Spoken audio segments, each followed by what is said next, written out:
to the next step, or it should stop at that particular process step wherever there is no people available or there is no person available to approve that particular thing. It all depends on your action that you are going to. You see here, skip this step or stop the workflow. Okay. Yeah. Got it.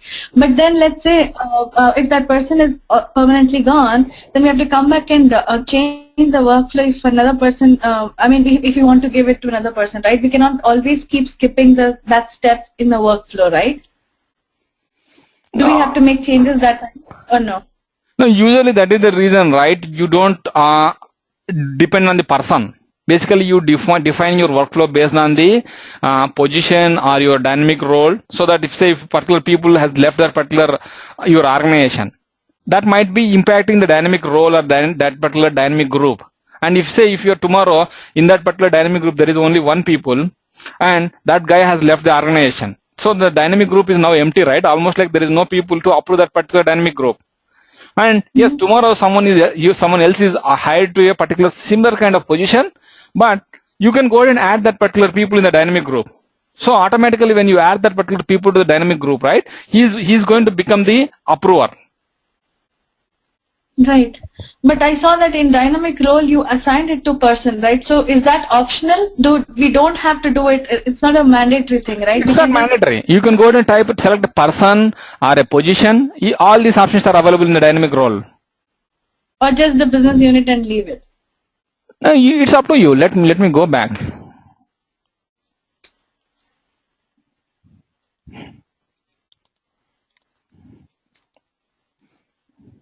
Person is one of the option available there. Oh, okay. Yeah, dynamic role.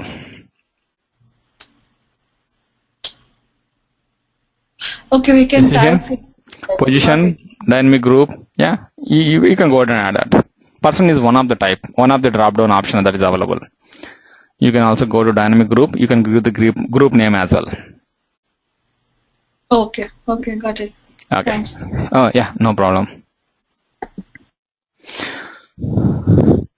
Let me go ahead and create a new workflow, guys. Then we'll move on.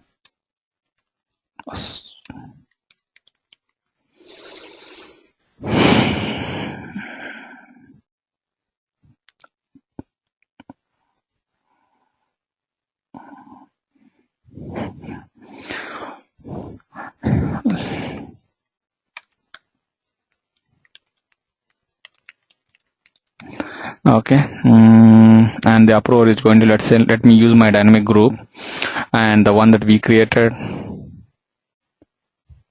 Oh, March, right? April. Yeah, but we started in March.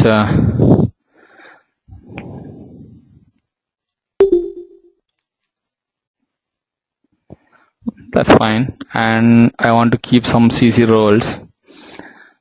Contributors, guys. Basically, like say, let me take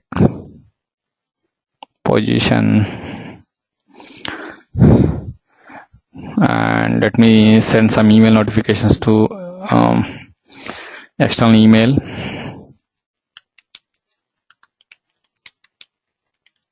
Okay, and let me define. This is my definition, guys. Workflow definition.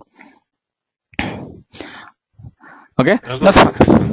Yeah, go ahead. Yes, Madan.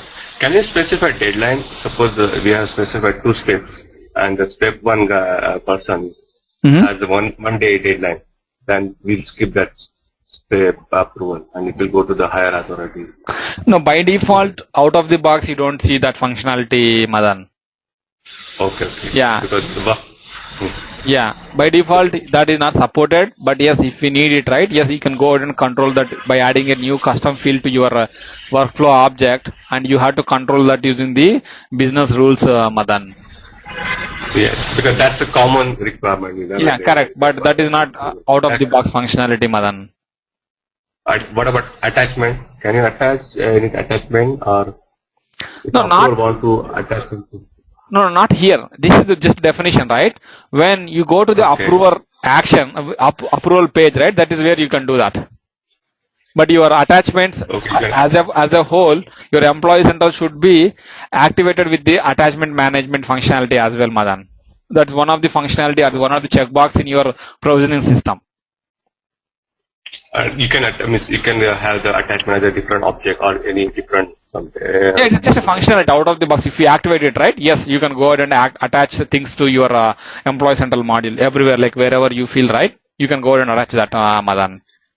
Okay. Thank you. Yeah. Raghu, where do you define the actual, I guess, the functionality? For example, if this workflow is for termination or... Yeah, I'll do it. I'm just going towards the same thing, motion. Okay, thank you. Okay. Raghu, another question. This with the option that we have, the approve or behavior, which we said as skip this step, is that field that option customizable, or can we add any other stuff there, or we cannot? We cannot. And how do we make out in success factors then by seeing those field which we can customize and which we cannot? No, it comes from your data models. If you look at your data models, if something available in your data models, right? Yes, you can go ahead and customize that. And say if you don't find such kind of thing in your data model, yes, you have a limited option to customize that. And that limited, whether you can determine whether it is yes customizable or not based on your experience. Is it Smita? Yeah. Yeah. Okay. Okay. So you created a workflow, right? Let me show you how this is going to be triggered, guys. There are different ways how you can trigger this workflow. Any workflow, it's not only this workflow, any workflow, guys. One of those things is, let me show you your workflow derivation rules, guys. Give me a second, guys.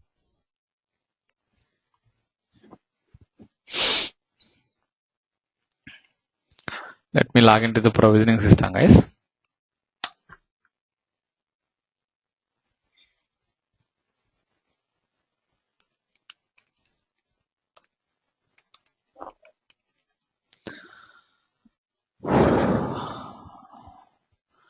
You see here in your provisioning system home page, if you go to the data model section, you see here under these things you have something called as like import export rules XML for workflow derivation. Click on this thing, guys, and export the existing file, the workflow derivation file to your desktop. Let me save it, guys.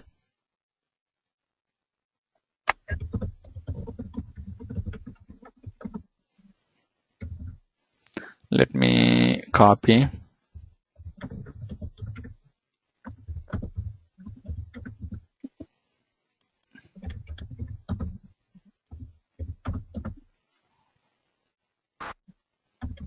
Let me keep it, guys. Okay.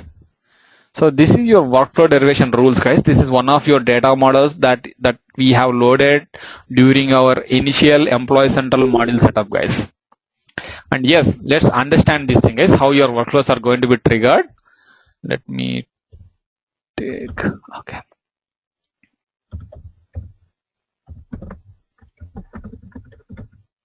Yeah. You see, guys, let's take this particular section, guys. And yes, your workflow rules or your workflow data model is nothing but a combination of different rules, guys. You see here, there is up to top level, you have a rule set. And inside that you have all the rules, guys. You see, this is one rule, and if you start here, you see here, this is one more rule, and you see this is one more rule, and all these rules are independent, guys.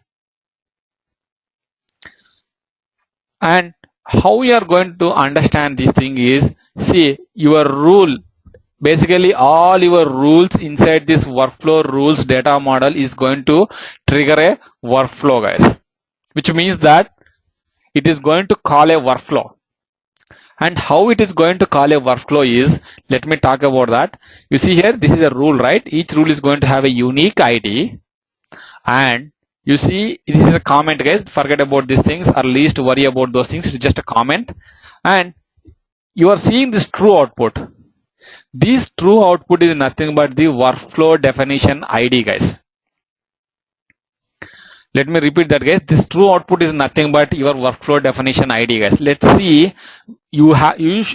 For sure, until unless someone delete this particular workflow in your instance, there should be a workflow with the same ID, guys. Let me go to my instance, and this is saved, right? Already fine. If I go to workflow, there should be a workflow definition with that one ID, guys. You see, there is a workflow definition, guys. See here, this is the workflow ID. Yes, that's correct, guys. You see here, you are calling a workflow here, and that workflow should be already available in your instance, guys. That's fine. But how this workflow is triggered is, these are the conditions, guys. You see here, there is a tag here. These are the conditions, and you see here the condition is, if the job info event reason equal to POS underscore XFR, okay, then this workflow is going to be triggered. And as I told you earlier, if we remember, guys, when we started this session, I told you your workflow can be triggered from your event reasons also. And yes, the event reason right now we are pointing towards is the POS underscore XFR. And yes, there should be a event reason with POS underscore XFR. Let me show you that one as well. 1 second, guys. Oops, what happened?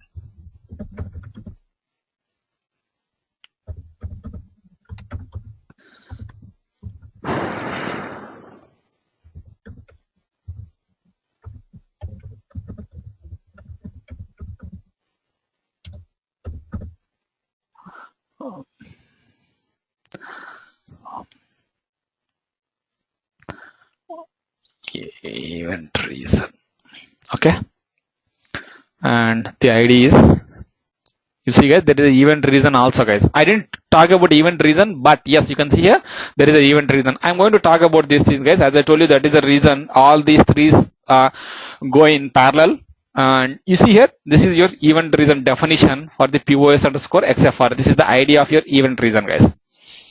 And this event reason, if you just look at it closely, you see here, this event reason is going to be triggered, or it is based on a definition, or based on an event called as position change.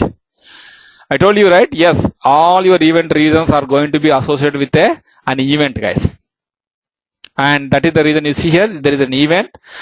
This event reason is based on this event, guys. Okay, and if you want to create a new one, yes, you can go ahead and create a new one, or if you want to change it, yes, you can go ahead and change it, guys. You can see your event is a mandatory for your event reason. That is the reason I told you, right? All your event reasons are going to be, or suppose, or it's a mandatory to associate with the event, guys. It is one of the important question for your certification, guys, whether an event reason can be defined without associating them to a standard event.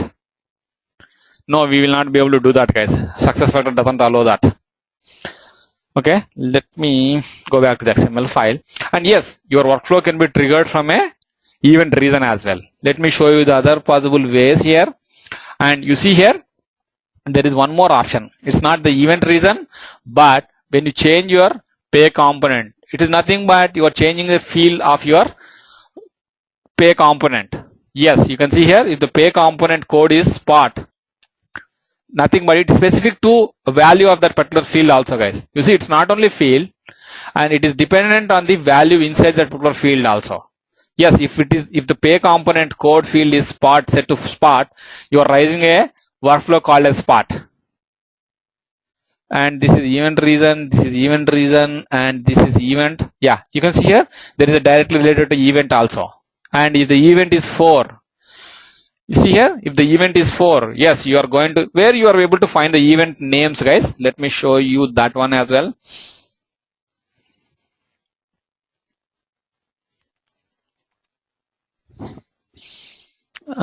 If you go to your pick list management, export all pick lists, and let me submit that. Because it's a standard, guys. We are not going, we don't have any control about your pick list. In fact, we can only change things, the labels of your pick list. Let me go here.